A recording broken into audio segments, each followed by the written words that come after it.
Assalamualaikum warahmatullahi wabarakatuh. Alhamdulillah, kali ini kita sudah masuk di penghujung surat Yasin dan kita patut bersyukur kepada Allah karena kita bisa menyelesaikan dan kita sudah sampai bagian yang terakhir di dalam surat Yasin ini. Dan bagian yang terakhir di dalam surat Yasin ini kaitannya tentang kesimpulan terhadap apa yang kita sudah pelajari dari bulan bagian awal dari ayat ke-1 sampai ayat ke-68 di dalam surat Yasin ini. Yang kita bagi menjadi 5 kelompok ya. Kelompok 1, 2, 3, 4, dan kelompok yang kelima. Nah, kita akan mulai pelajaran kita atau sharing kita di surat terakhir, di bagian terakhir di dalam surat Yasin ini. Saya langsung baca saja. A'udzubillahi minasyaitonirrajim. Bismillahirrahmanirrahim. Wa ma 'allamnahu asy-syi'ra wa ma yanbaghi lah. In huwa illa dzikru wa Qur'anun mubin. Dan kami tidak mengajarkan syair kepada Nabi Muhammad. Dan bersyair itu tidak pantas baginya. Dan Al-Quran itu tidak lain hanyalah pelajaran dan kitab yang jelas. Kalau kita lihat bagaimana cara Allah melakukan summary dari surat Yasin ini dengan bentuk yang sedikit berbeda ya. Kalau kita lihat, tapi esensinya sama. Di bagian awal Allah mengatakan wal Qur'anil Hakim. Quran yang penuh hikmah. Innaka laminal mursalin. Sesungguhnya engkau Muhammad adalah bagian benar-benar dari rasul-rasul atau utusan-utusan dari Robnya, dari Allah gitu loh. Yang berada ala siratim mustaqim, yang berada di jalan yang lurus.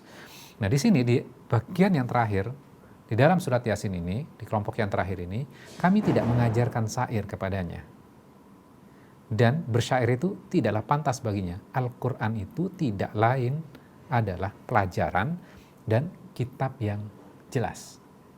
Kita melihat ya korelasinya ya dengan bagian awal di dalam surat Yasin ini.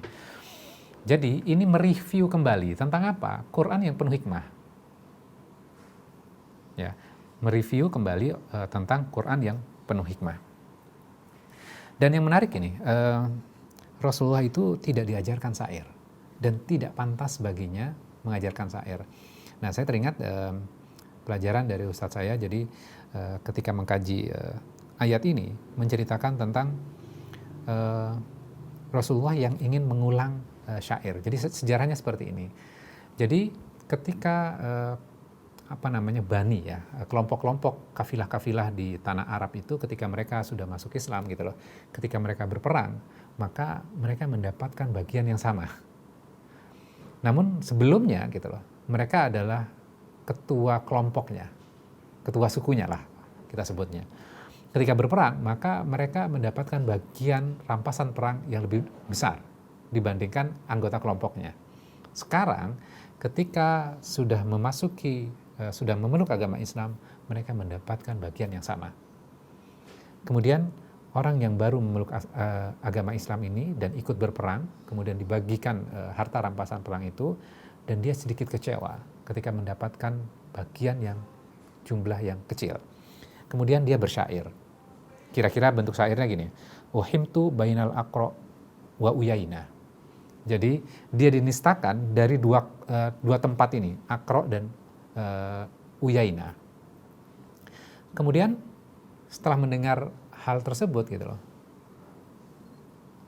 Rasulullah mengatakan kepada para sahabat, oke, kalau seperti itu, oke lah, dia menginginkan itu untuk supaya kalimat itu sangat menyakitkan, maka diberikanlah harta rampasan perang dalam beberapa jumlah kepada orang tersebut. Kemudian di beberapa saat kemudian, ketika peristiwa ini sudah berlalu, kemudian orang yang tadinya komplain itu ada di dekat Rasulullah gitu loh. Kemudian Rasulullah, loh ini kan orang yang dulu komplain. Kemudian Rasulullah mencoba untuk mengulang syairnya. Kemudian Rasulullah itu membacanya terbalik, Uyaina wa Aqra. Kemudian Abu Bakar yang di sampingnya mengingatkan Rasulullah, ya Rasul, terbalik, bukan seperti itu, kalimatnya terbalik gitu loh. Jadi kalau puisi atau syair itu kan ada ritmenya ya, ada ritmenya. Kalau kita pantun gitu loh, ada A, B gitu ya. Rasulullah membalik sehingga Abu Bakar mengingatkan. Kemudian Rasulullah menjawab, apa bedanya gitu loh, kan sama saja esensinya. Kemudian ayat ini, wa ma 'allamnahu syi'ra wa ma yanbaghi lah. Dan tidaklah pantas dan kami tidak ajarkan syair kepada Muhammad dan tidak layak baginya bersyair. Ini luar biasa ya. Luar biasa. Dan kalau kita lihat di dalam kitab tafsir banyak sekali tuh peristiwa-peristiwa yang kaitannya dengan syair ini. Jadi Rasulullah tidak pantas untuk bersyair, nggak layak gitu lah. Kenapa? In huwa illa dzikru wa Qur'anun mubin. Di dalam Al-Qur'an itu isinya apa? Nasihat dan bacaan yang sangat jelas. Oke. Fungsi Al-Qur'an itu apa? Liyunzira man kana hayya wa yahiqqal qawlu 'alal kafirin. Jadi, fungsi Al-Qur'an adalah untuk memberi peringatan kepada siapa saja yang masih hidup hatinya dan agar pasti ketetapan azab terhadap orang-orang kafir. Nah, ini kita harus pahami. Kalau di bagian kelompok yang pertama, Allah jelaskan, laqad haqqal qawlu 'ala aktsarihim fahum la yu'minun. Sungguh pasti berlaku perkataan atas kebanyakan mereka, maka mereka tidak beriman. Allah mengulang lagi untuk merecap kembali, untuk mengingatkan kita kembali. Wa yahiqqal qawlu 'alal kafirin. Jadi, setelah perkataan jelas kepada mereka, setelah dijelaskan dengan sejelas-jelasnya, dengan segamblang-gamblangnya, sesimpel-simpelnya, kemudian mereka paham dan mereka tahu kebenaran. Namun apa? Ada kesombongan pada diri mereka. Yang harusnya mereka mengambil langkah beriman, namun mereka malah kafir. Maka pasti ketentuan Allah berlaku kepada mereka, orang-orang yang kafir itu. Jadi, Allah tidak akan menghukum orang sebelum sampai risalah Islam kepada dia. Saya ulangi lagi. Allah tidak akan menghukum orang sebelum sampai risalah Islam kepada dia. Kemudian dia memilih. Memilih apa? Sikap untuk beriman dan kafir. Ketika dia memilih kafir, maka mereka akan celaka. Fair nggak? Sangat fair. Jadi, ayat ini menceritakan kepada kita, utusan-utusan itu sudah menjelaskan dengan clear. Gitu. Simple, sederhana, dan masuk ke dalam hati. Harusnya kan actionnya adalah mereka beriman, tapi mereka kafir. Gitu. Dan orang-orang yang hidup hatinya, peringatan itu akan memberikan manfaat buat mereka. Jadi kita nggak perlu melok hati kita gitu loh. Kan ada orang yang melok, apapun, walaupun itu benar, saya nggak akan percaya. Kan ada orang-orang seperti itu. Kita jangan melakukan seperti itu. Maka kita bisa lihat dalam sejarahnya gitu loh. Khalid bin Walid, sebelum masuk agama Islam, sebelum bergabung kepada Rasulullah gitu loh. Memerangi agama Islam, memerangi orang Muslim gitu loh. Ketika dia kembali ke Mekah dan kondisi Mekah sudah kosong gitu loh, banyak yang sudah hijrah dan memeluk agama Islam, kemudian dia merenungkan, hatinya masih hidup. Maka peringatan itu akhirnya apa? Masuk ke dalam jiwanya dan memberikan manfaat. Oke. Dan kalau kita lihat ayat ke-70 ini, dan kita lihat kembali di bagian awal di dalam surat Yasin, inna nahnu nuhyil mauta wa naktubu ma qaddamu wa atharum wa kulla syai'in ahsaynahu fi imamin mubin. Itu. Jadi itu korelasinya ya. Jadi di-recap kembali, diulang kembali supaya kita faham. Oke, sekarang ayat 71. Awalam yarau anna khalaqna lahum mimma amilat aydina an'amau fahum laha malikun. Dan tidaklah mereka melihat bahwa kami telah menciptakan hewan ternak untuk mereka, yaitu sebagian apa yang kami ciptakan itu dengan tangan kami, lalu mereka menguasainya. Ini ayat-ayat apa? Ciptaan Allah. Kalau sebelumnya tentang bumi yang mati, kemudian di sini Allah menceritakan dalam bentuk yang lain. Hewan itu adalah ciptaan Allah. Kemudian lalu mereka menguasainya, laha malikun, padanya, fahum laha malikun, lalu mereka padanya memilikinya, menguasainya. Ketika hewan itu dalam penguasaan mereka, apa yang akan mereka lakukan? Mereka akan mengambil manfaat. Manfaatnya apa? Wa dzallalnaha lahum faminha rakubuhum wa minha ya'kulun. Dan kami menundukkan hewan-hewan ternak itu bagi mereka. Siapa yang menundukkan? Allah. Sama ketika Allah menundukkan matahari, bulan, kemudian perahu yang membawa banyak keturunan. Lahum, untuk mereka, faminha, maka sebagiannya, rokubuhum, menjadi tunggangan mereka, wa minha yakulun, dan darinya mereka makan. Mereka mengambil manfaat dari yang Allah ciptakan ini. Walahum fiha manafi'u wa masyarib, dan bagi mereka di dalamnya ada manfaat minuman susu. Afala yashkurun, maka apakah mereka tidak bersyukur? Allah karuniakan itu semuanya. Itu ayat-ayat Allah. Kalau kamu renungkan itu, pasti akan ketemu dengan yang memberikan itu semuanya. Makanya di sini Allah mengatakan anna khalaqna, bahwa kami, diulang lagi tuh. Kalau kita belajar bahasa Arabnya ya. Jadi ada pengulangan tuh, bahwa kami telah menciptakan.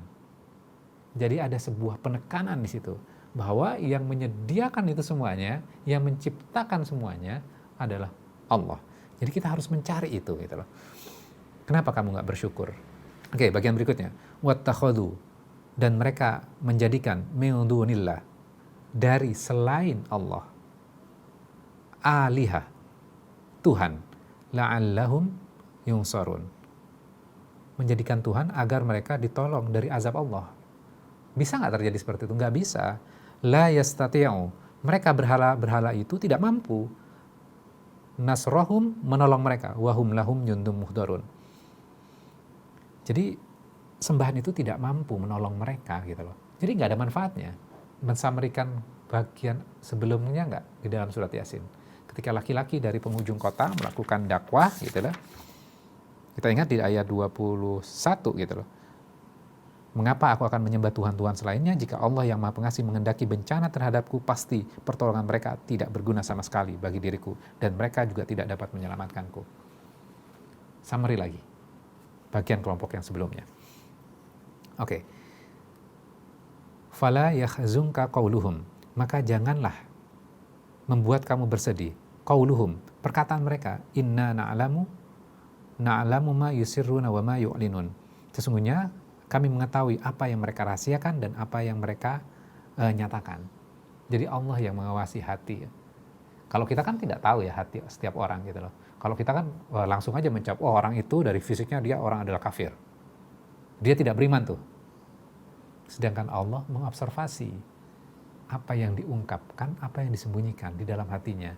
Ada orang-orang yang hatinya masih hidup, ada orang yang hatinya sudah mati. Dan kita kan tidak diberitahukan siapa orang-orang itu gitu loh. Namun kadang-kadang kita sudah menjadi malaikat gitu loh, malaikat gadungan gitu loh, untuk menilai orang gitu loh. Padahal kita tidak mendapatkan wangsit dari langit gitu loh. Kita tidak dapatkan broadcast langsung kan. Tidak, maka jangan lakukan hal yang seperti itu. Jadi tugas kita adalah litungdiro, seperti yang dibebankan, yang ditugaskan kepada Rasulullah. Kita melanjutkan tugas beliau. Oke, kita lanjutkan. Jadi Rasulullah, janganlah engkau bersedih dengan perkataan mereka. Karena yang Rasulullah inginkan apa? Ya semua mendapatkan petunjuk gitu loh. Jadi kalau ada yang menentang gitu loh, Rasulullah sedih gitu loh. Kan Rasulullah sangat tahu orang-orang yang menentang ini gitu loh, pasti Allah akan hukum gitu loh. Jadi Rasulullah menginginkan ada kebaikan pada mereka. Jadi Rasulullah itu ketika melakukan dakwah tidak ada rasa kebencian. Dan ini juga dipelajari oleh laki-laki dari penghujung kota. Kemudian Allah kisahkan kepada kita. Laki-laki dari penghujung kota itu kan melakukan dakwah dengan cara santun, rasa sayang kepada kaumnya, maka dia mengatakan ya qaumi dengan satu kata ini saja. Ini mencerminkan betapa laki-laki dari penghujung kota itu sangat sayang dan cinta terhadap kaumnya. Tidak ada rasa kebencian. Kemudian dia berdakwah, kemudian dia dibunuh, namun dia tidak ada rasa dendam. Jadi Rasulullah, janganlah kamu bersedih terhadap apa yang mereka katakan. Allah tahu kok engkau menginginkan mereka semuanya beriman. Oke. Awalam yarul insanu anna khalaqnahum min nutfatin fa idza huwa khasimun mubin. Dan tidaklah manusia tidaklah melihat bahwa kami yang telah menciptakannya dari apa? Dari air mani. Lalu tiba-tiba mereka menjadi musuh yang nyata. Mereka kan tahu tentang kebenaran gitu loh. Kenapa mereka nggak mau mengungkapkan? Ya karena mereka sombong. Kemudian Allah mengingatkan gitu loh, kamu kan diciptakan dari apa sih? Dari air mani yang hina gitu loh. Jadi kamu nggak pantas sombong gitu loh. Kalau kita summary-kan pelajaran kita di ayat ini gitu loh. Di sini ada tanda-tanda kekuasaan Allah adalah hewan yang Allah ceritakan di ayat 71. Kemudian kita mengambil kemanfaatan. Jadi ayat-ayat Allah itu adalah ayat-ayat yang gampang kita lihat. Kalau kita kan berpikir, wah ayat-ayat Allah itu hal-hal yang misterius. Enggak. Bukan hanya itu saja. Tapi ayat-ayat Allah itu adalah ayat-ayat yang gampang kita lihat. Hewan itu gampang kita lihat nggak dalam keseharian kita? Sebelumnya Allah menceritakan tentang biji, tentang kurma. Sekarang hewan yang di depan kita, di hadapan kita. Jadi hewan ketika dalam kekuasaan kita, malikun ketika kita memilikinya gitu loh. Maka ketika hewan itu tidak mampu melakukan tugasnya yang kita bebankan kepada dia, apa yang kita akan lakukan?